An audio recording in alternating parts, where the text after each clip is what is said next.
묵도하심으로 예배를 시작하겠습니다. 여호와는 나의 목자시니 내가 부족함이 없으리로다. 그가 나를 푸른 초장에 누이시며 쉴만한 물가로 인도하시는도다. 내 영혼을 소생시키시고 자기 이름을 위하여 의의 길로 인도하시는도다. 내가 사망의 음침한 골짜기로 다닐지라도 해를 두려워하지 않을 것은 주께서 나와 함께 하심이라. 주의 지팡이와 막대기가 나를 안위하시나이다. 주께서 내 원수의 목전에서 내게 상을 베푸시고 기름으로 내 머리에 바르셨으니 내 잔이 넘치나이다. 나의 평생의 선하심과 인자하심이 정녕 나를 따르리니 내가 여호와의 집에 영원히 거하리로다. 아멘. 기도하시겠습니다. 사랑과 은혜가 충만하신 하나님 아버지, 우리를 모두 기억하셔서 예배 자리에 인도해 주심에 감사를 드립니다. 주님, 이 시간 주어진 귀한 예배 가운데 방해되는 모든 요소는 모두 내려놓기를 원합니다. 온전히 주님께 집중할 수 있는 시간 갖기를 원하오니 악한 마음으로부터 우리를 지켜주시옵소서. 세상의 합리와 요령이 아닌 아버지의 무조건적인 사랑을 더 알아가길 원합니다. 주님의 지각을 허락하셔서 그 사랑 알고 누리게 도와주시옵소서. 모든 순서를 주님께 맡겨드립니다. 감사를 드리며 예수 그리스도 이름으로 기도드렸습니다. 아멘. 오늘 본문 말씀은 에베소서 2장 8절에서 9절 말씀 되겠습니다. 제가 읽겠습니다. 너희는 그 은혜에 의하여 믿음으로 말미암아 구원을 받았으니 이것은 너희에게서 난 것이 아니요 하나님의 선물이라. 행위에서 난 것이 아니니 이는 누구든지 자랑하지 못하게 함이라. 아멘. 우리는 지난 시간에 안다는 것, 알에 대해서 함께 교제를 나눴습니다. 하나님께서 희생제사보다 더 원하는 것이 있었는데 그것이 무엇이었나요? 네, 바로 하나님을 아는 것, 알미였습니다. 하나님께서는 희생제사보다 더 원하셨던 것이 하나님을 아는 것이었습니다. 하지만 여기서 우리가 기억해야 될 것은 그저 지식 정보의 인지 정도, 그러한 알미 아니라 하나님과의 동침함 가운데서 나타나는 그 깨달음의 암, 그 알미 하나님께서 원하시는 아는 것이었습니다. 이 깨달음의 알미 왜 중요할까요? 우리 기독교인들의 지향점인 영생이 바로 야다, 알면서 발부되기 때문입니다. 이러한 부분들을 잘 기억하셔서 하나님의 말씀을 더 올바르게 알고 깊이 누리며 사모할 수 있는 우리 성도님들 되시길 간절히 소원합니다. 오늘은 알에 이어서 믿음이라는 주제를 가지고 함께 이야기 나눠보려고 합니다. 먼저 질문하겠습니다. 믿음이란 무엇입니까? 믿음. 사전에서는 믿다의 명사형으로 어떠한 사물이나 사람을 믿는 마음이 믿음이다 라고 정의되어 있었습니다. 믿음 또한 아는 것과 같이 지식에 대한 인지론에 속한 분야에 있었습니다. 성도님들은 어떠한 개념으로 믿음을 정의하고 계신가요? 믿음을 정의함에 있어서 뭐가 맞다, 틀리다 하기에는 난해한 부분이 있지만 믿음이라는 개념을 사전적인 정의와 같이 인식론적인 방향으로만 우리가 메모리하고 있으면은 신앙생활에 있어 잘못된 오류를 범할 수 있습니다. 물론 인식론적인 이러한 믿음의 개념을 소극적으로 일상생활에 사용할 때에는 크게 문제될 게 없습니다. 하지만 이 인식론적인 믿음을 신앙의 전면적인 본질로 삼고 말씀보다 더 중요시 여기게 되어진다면 이단 사상에 노출될 위험성이 커집니다.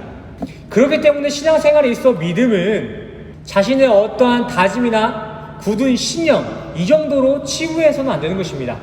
우리 신앙인들은 각자에게 있어 무엇을 믿음의 대상으로 삼고 있는지를 분명하게 정립해 두셔야 합니다. 본문 말씀 한번 보겠습니다. 오늘 보신 이 본문 말씀 구절은 초대교회 정신을 잃어가는 에베소 교회에 가장 필요한 구절이 아닐까 싶습니다. 읽어보겠습니다. 에베소서 2장 8절. 너희는 그 은혜에 의하여 믿음으로 말미암아 구원을 받았으니 이것은 너희에게 난 것이 아니요 하나님의 선물이라. 아멘. 믿음은 지난 시간 함께 나눈 암과 같이 인간의 자력으로서 터득할 수 있는 것이 아닙니다. 믿어지지도 않는 것을 무작정 믿는다고, 믿는 척 한다고, 열심히 노력한다고 생기는 것이 믿음이 아니라는 것입니다. 위에 보신 바와 같이 피스티스, 믿음은 하나님의 선물입니다. 하나님의 선물. 이는 9절 앞부분에 보시면은 카리스, 은혜라는 부분과 같은 맥락을 띠고 있습니다. 전적인 하나님의 선물, 은혜, 하늘로부터 임류되는 하나님의 선물, 하나님의 주권임을 강조하고 있는 것입니다. 그렇다면 이 하나님의 선물, 은혜, 믿음, 이것은 어떠한 경로로 우리에게 다가갈까요? 우리 말씀 한 구절 보겠습니다. 로마서 10장 17절입니다. 그러므로 믿음은 들음에서 나며 들음은 그리스도의 말씀에서부터 말미암았으니라. 말씀과 같이 믿음은 어떠한 고지론의 보상의 개념이 아닙니다. 그저 그리스도의 말씀을 듣고 품음을 통해 선물 받는 것입니다. 선물. 우리 이어서 본문 9절을 보시겠습니다. 행위에서 난 것이 아니니 이는 누구든지 자랑하지 못하게 함이라. 여기서 자랑이라는 단어는 헬라어에서 카우마이라는 단어를 쓰는데, 이는 자랑뿐만이 아니라 영광을 돌리다 라는 의미도 가지고 있습니다. 정리해 보면 믿음에는 인간의 행위가 조금도 보탬이 되지 않았기 때문에 믿음에 있어 사람이 영광을 취하거나 자랑을 나타낼 수 없는 것이다 를 얘기하고 있는 것입니다. 믿음은 오직 하나님의 말씀으로부터 은혜, 카리스, 선물로서 주어지는 것입니다. 결코 사역자를 신처럼 섬기는, 충성하는 그러한 마음이나 은사사역에 대한 무조건적인 기다림, 이러한 원시적인 행위들은 과연 믿음이라고 할 수 없습니다. 믿음은 세상살이에 있어서 더 나은 모습으로 변화시키고 더 좋은 결과를 나타내주기 위한 재료나 덕목이 아니라, 믿음이라는 것은 죄악된 우리가 하나님과의 소통을 이룰 수 있게 도와주는 유일한 소통의 통로이자 또한 의의 관계를 칭하는 것이 믿음입니다. 기독교에서 믿음은 신념이나 철학적인 의미보다는 믿음의 대상인 하나님과의 그 의의 관계, 연합의 관계로 이해하시는 것이 더 나은 방향성을 가져다 줄 것입니다. 그렇다면 왜 우리는 이 의의 연합의 믿음이 필요한 것일까요? 베드로전서 1장 9절 말씀을 보시면 믿음의 결국은 곧 영혼의 구원이다 라는 말이 있습니다. 오직 믿음의 결과가 영혼의 구원, 영생이라는 것이에요. 영생. 기독교인들의 지향점인 영생. 그러기에 우리 인간에게는 이 믿음, 즉 하나님과의 관계가 반드시 일어나야지만 우리에게 구원이 허락된다는 것입니다. 하나님과의 관계가 맺어진 그러한 의인들만이 하나님의 영생에 참여할 수 있다는 거예요. 그러나 전도서 7장의 말씀과 같이 죄 없는 의인은 하나도 없습니다. 세상에 그런 사람 없다는 것을 우리는 인지하셔야 합니다. 그러기에 우리에게 믿음이 필요하고 기독교인들에게 너무나 중요한 것입니다. 또한 믿음에 있어서, 이 신앙생활에 있어서 믿음의 대상이 무엇인지 분명히 하고 계셔야 됩니다. 성경에서의 믿음은 그냥 바램처럼 어떠한 뜬구름을 잡는 소망 정도의 믿음이 아닙니다. 성경에서 말하는 믿음은 실제 십자가 사건으로서 우리에게 완전한 죄사함을 완성시킨 그 메시아관을 품는 것, 그것이 믿음입니다. 더하여 의인의 개념도 어떠한 교회 봉사나 헌금으로서 우리가 취득할 수 있는 직분이 아닙니다. 또한 운이 좋아서 태어날 때 의인으로 태어나는 이러한 개념이 아닙니다. 의인은 헌금도 봉사도 운수도 아닌 그리스도의 메시아관을 품은 그 믿음으로써 의인이 되는 것입니다.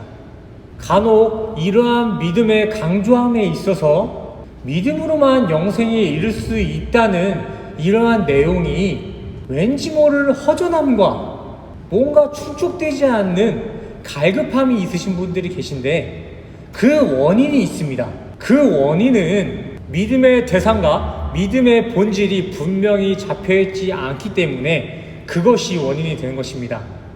알미 필요하다는 것이죠. 질문하겠습니다. 성도님들은 무엇을 믿으십니까? 그 대상이 분명하신가요? 요한복음 3장 16절 함께 읽겠습니다. 하나님이 세상을 이처럼 사랑하사 독생자를 주셨으니 이는 그를 믿는 자마다 멸망하지 않고 영생을 얻게 하심이라. 아멘. 세상을 사랑하셔 이 땅에 육을 입고 오신 그 예수 그리스도만이 우리의 믿음의 대상이 되어야 될 줄 믿습니다. 다른 것이 아닙니다. 믿음의 본질인 메시아관을 품고 그를 믿는 자들에게 영생이 허락되는 것입니다. 예수님은 테텔레스타이 다 이루셨습니다. 완전하게. 이러한 그분을 믿음으로 담아내면 우리도 또한 의인이 되며 죄에서 사함받은 정결한 존재가 된다는 것입니다. 갈라디아서 2장 16절에서도 이렇게 얘기하죠. 율법의 행위로서는 의롭다함을 얻을 수 있는 이가 없습니다. 의로움은 행위가 아닌 그리스도의 믿음으로써 의롭다함을 얻는 것입니다. 예수 그리스도와의 관계 맺음, 그 믿음이 아닌 선악 지식에 지배당해서 서로 우위에 서려고 하고 서로 정죄하는 그 가운데 있다면은 우리가 아무리 대단한 업적을 남기고 선한 업적을 남긴다고 해도 우리는 하나님 나라의 하나님 백성이 아닌 그에 벗어난 이방인밖에 안 되는 것입니다. 또한 오늘 본문 2장 중반부에 보시면 그리스도의 피로 가까워짐이 없으면 약속의 언약의 외인이며 세상의 소망이 없고 하나님이 없다고 하는 자와 같다라고 말하고 있습니다. 언약의 약속 가운데 그의 나라, 그의 백성이 되기 위해 우리가 가장 먼저 원하고 구해야 할 것은 그리스도의 일하심, 즉 십자가로서 율법의 벽을 완전히 무너뜨리시고 죄 사하여 주셨음을 인지하고 그것을 품어내는 그 믿음입니다. 혹자는 이러한 설교를 듣고 믿음만 중요한 거구나, 이제 교회 봉사는 중요하지 않겠구나 라는 생각을 하실 수도 있습니다. 하지만 성경에서는 결코 헌신과 봉사에 대해서 소홀히 여기지 않습니다.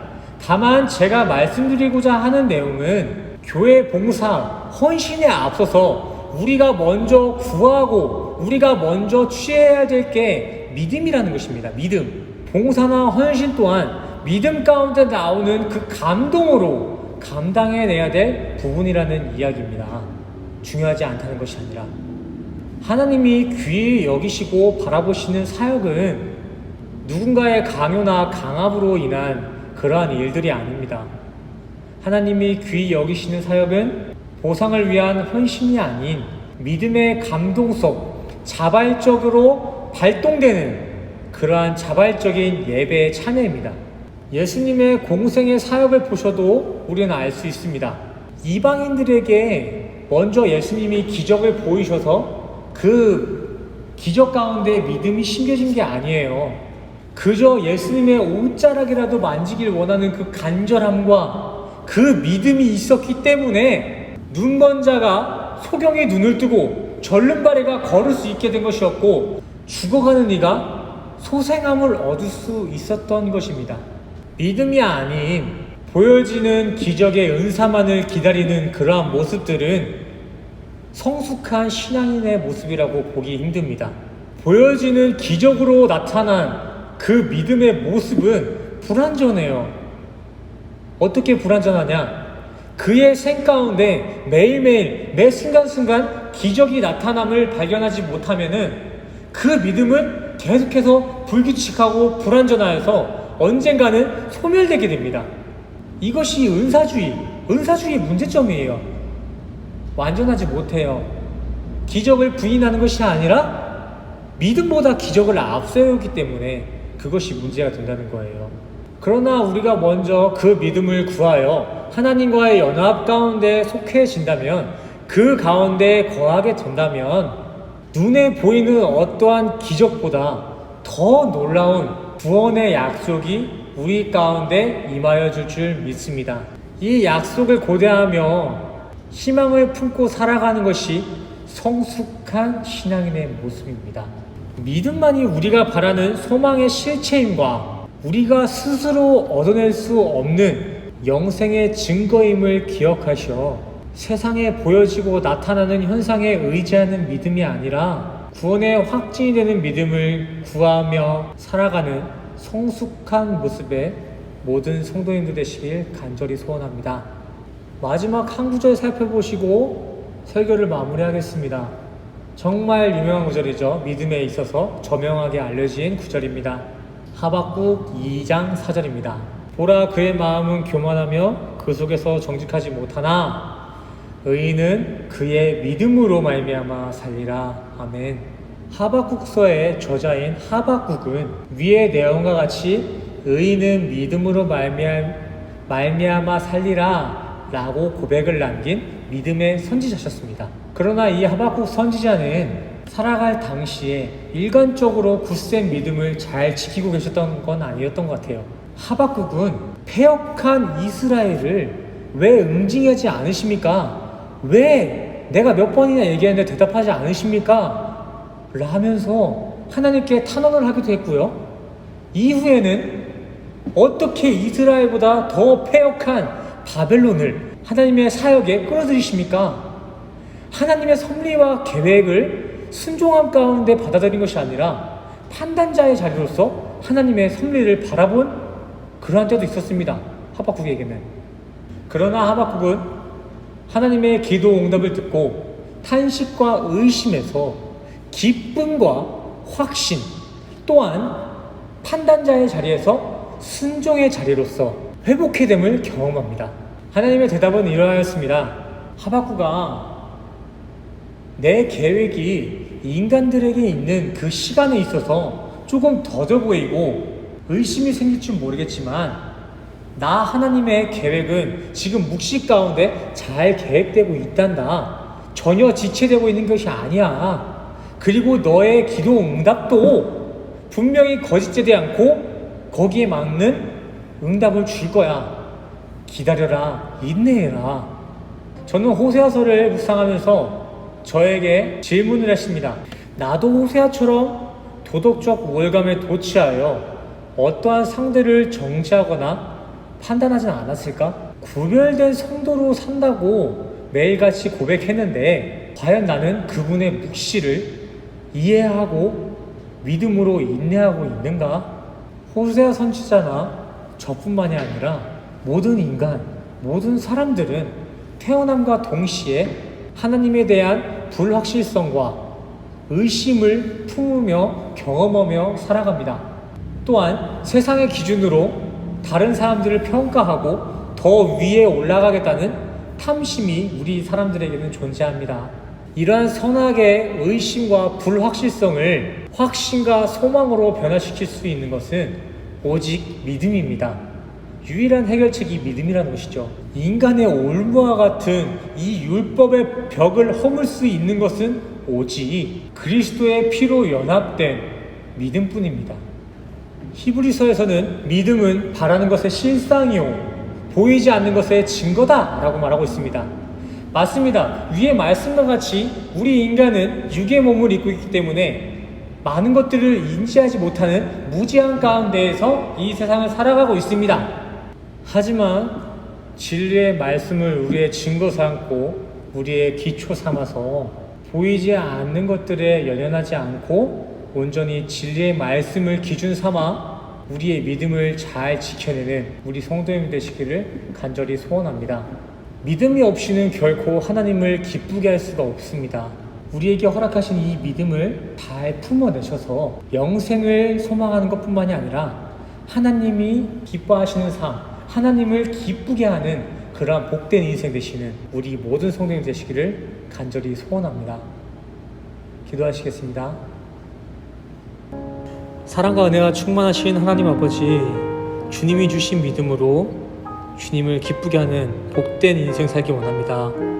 세상이 혼란스러워도 이 믿음만은 더욱 굳세게 지켜주시옵소서. 모든 세상의 이치는 주님의 계획 아래 이루어지고 있음을 믿습니다. 주님의 묵시와 섭리를 믿음으로 받아들여 더 이상 세상 살아가는 데에 두려움이 없게 하시고 믿음으로 담대히 세상을 이기는 귀한 성도의 모습으로 인도하여 주시옵소서. 한 주를 다시 살아갑니다. 오늘 주일뿐만이 아니라 매일을 삶으로 예배를 드리는 예배자의 삶으로 인도하여 주시옵소서. 모든 것 감사드리며 예수 그리스도의 이름으로 기도드렸습니다. 아멘.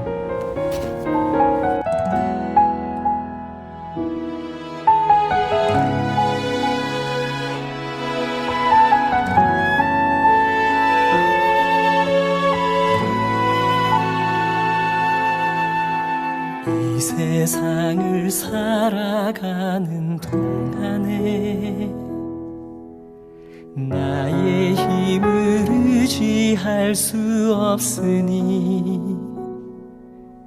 기도하고 낙심하지 말 것은 주께서 참 소망이 되심이라.